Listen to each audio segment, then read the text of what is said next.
C'est l'histoire de cette petite fille, espiègle et rêveuse, qui commence le jour de ses 8 ans. Le parfum des baies sauvages cuites en confiture annonçait un bon gros gâteau d'anniversaire. La sensibilité d'Alexandra, elle vient du fait qu'elle y va tellement à fond, elle se donne tout le temps à fond, que forcément, des fois ça fait mal. Alexandra, car tel était son prénom, assise sous le grand chêne de la sagesse, comme l'appelait papa, rêvait en mordillant des brins d'herbe. Je trouve que la fée a bénéficié, a joui de cette extraordinaire association de rigueur. Et ça, pour moi, c'est très fort. En tant que créateur de la fée, aussi bien au niveau du texte qu'au niveau de la musique, au niveau de la production, au niveau de la scénographie, au niveau des éclairages, etc., d'avoir la possibilité de savoir que un caméraman, un cadreur, va entrer en relation avec un sculpteur et va donner toute son attention, toute sa rigueur, refaire les plans, le temps qu'il faut, le nombre de fois qu'il faut, pour que l'œuvre que le sculpteur a créée en relation avec la fée soit mise en valeur, ça c'est quelque chose de magique. Chaque artiste qui a participé à ce spectacle a pu s'exprimer librement. Oh, cesse donc cette stupide chanson.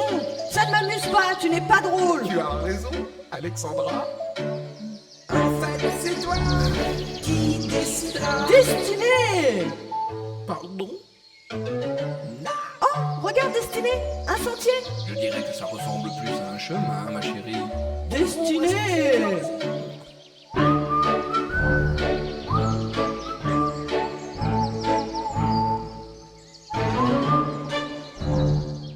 Michel-Ange disait qu'il manquait que la vie à ces sculptures.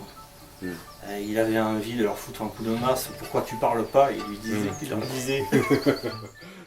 Là, c'est vraiment le spectacle qui est au service des artistes. Et ça, je pense que c'est très original. C'est au lever du jour qu'Alexandra fut conduite à Pucelie la sorcière.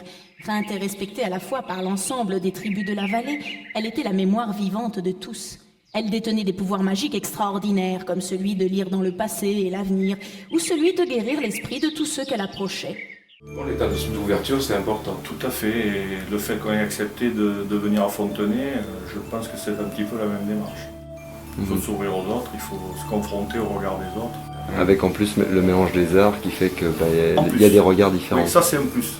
Ça c'est quelque chose qu'on va probablement découvrir.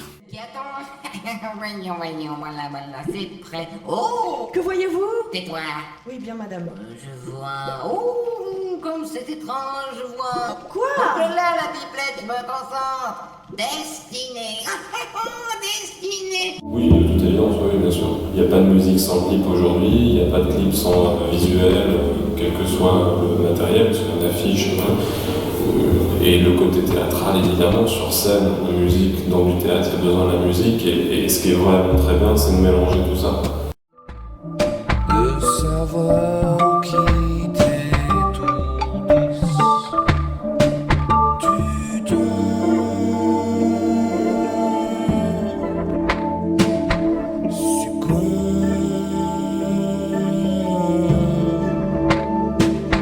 Tu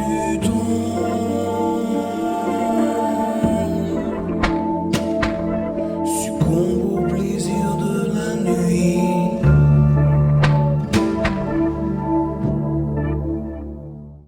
La fée, c'était quelque chose tellement de tellement grand, de tellement énorme pour moi au départ. Ce projet, c'était qu'en fait, vraiment, ça m'a... pour moi, maintenant, tout est possible. Rien. Se couvrant d'une robe de chambre, elle entreprit d'en savoir plus. Elle ouvrit discrètement sa porte. Elle se glissa dans les couloirs sombres, se dirigeant à tâtons dans la direction des champs.